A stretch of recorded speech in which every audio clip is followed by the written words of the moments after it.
ئەم کاتتان باش.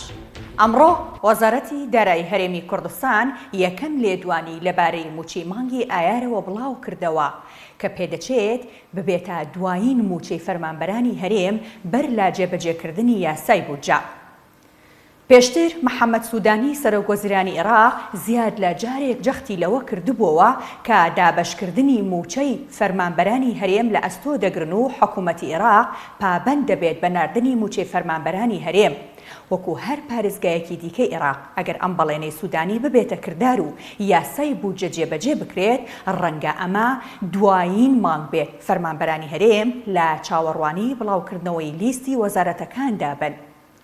پرۆژەسای بودجەی 3 ساڵی عێراق لەلایەن پەرلەمانی عێراقەوە پەسەند کراوە و پێدەچێت لە داهاتوویەکی نزیکدا ڕێکارەکانی دیکە تەواو ببن و پرۆژە یاساکە ببێتە یاسا و جێبەجێ بکرێت. لەو کاتەشدا پشکی هەرێمی کوردستان لەو بودجەی دەنێرێت و موچەی پێدابەش دەکرێت.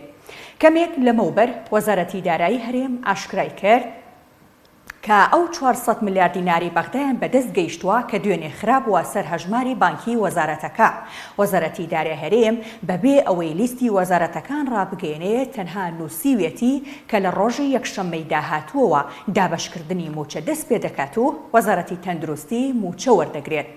بڵاو نەکردنەوەی لیستی وەزارەتەکان لەلایەن وەزارەتی داراییەوە ئاماژەیەکی ڕوونە کە هێشتا حکوومەتی هەرێم کورتێنانی هەیە و نەیتوانیوە پارەی تەواو کۆبکاتەوە بۆ دابەشکردنی موچەی سەرجەم فەرمانبەران.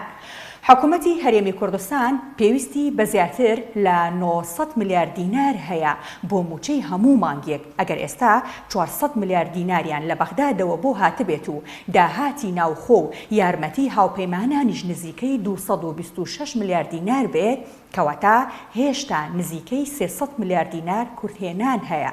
هەر ئەمەشە وای کردووە وەزارەت لیستی وەزارەتەکان ڕانەگەیەنێت. ئەم گرفتە بۆ دابەشکردنی موچە لە مانگی ڕابردووشدا دروست بووە، بەڵام چارەسەرەکەی لەلایەن بەغداد بوو بۆ پێی 2 جار 400 میلیارد دیناری بۆ هەرێم نارد. ئەو کات وەزارەتی دارایی توانی موچەی سەرجەم فەرمانبەران دابەش بکات. حکوومەتی هەرێمی کوردستان ناتوانێت تەنها بەو 400 میلیارد دینارە موچە دابەش بکات کە ئەمڕۆ گەیشتوتە دەستیان، چونکە کورتهێنانی گەورە دروست دەبێت. بۆ نمونە لەو 400 میلیارد دینارە 150 میلیارد دیناری لێجیا دەکرێتەوە بۆ سلێمانی و 250 میلیارەکەی دیکەی تەرخان دەکرێت بۆ موچەی موچەخۆرانی پارێزگای هەولێر و دوهۆک. ئەم بڕە پارەیە دادی موچەخۆرانی هیچ کام لە پارێزگاکان نادات. لە سلێمانی 150 میلیارد دیناری بۆ دەنێرێت لە کاتێکدا پێویستیان بە 362 میلیارد دینار هەیە، واتە بڕی کورتهێنانی موچەی فەرمانبەرانی سلێمانی دەگاتە 212 میلیارد دینار. کورتهێنانەکە هەولێر و دوهۆکیش دەگرێتەوە، چونکە ئەوان پێویستیان بە 550 میلیارد دینار هەیە و ئێستا 250 میلیاریان بۆ چووە، واتە 300 میلیارد دینار کورتهێنانیان هەیە. بەکوی گشتی وەزارەتی دارایی هەرێم پێویستی بە زیاتر لە 900 میلیارد دینار هەیە بۆ دابەشکردنی موچەی سەرجەم فەرمانبەران، بەڵام 400 میلیاری بۆ هاتووە و 500 میلیار کورتهێناری هەیە. سەرنجام ڕەنگە حکوومەتی هەرێم چاوەڕێی 400 میلیارد دیناری دیکە بکات کە لە بەغدادەوە بۆی ڕەوانە بکرێت، دەنا ناتوانێت لیستی وەزارەتەکان ڕابگەیەنێت. ئاسوودە بن.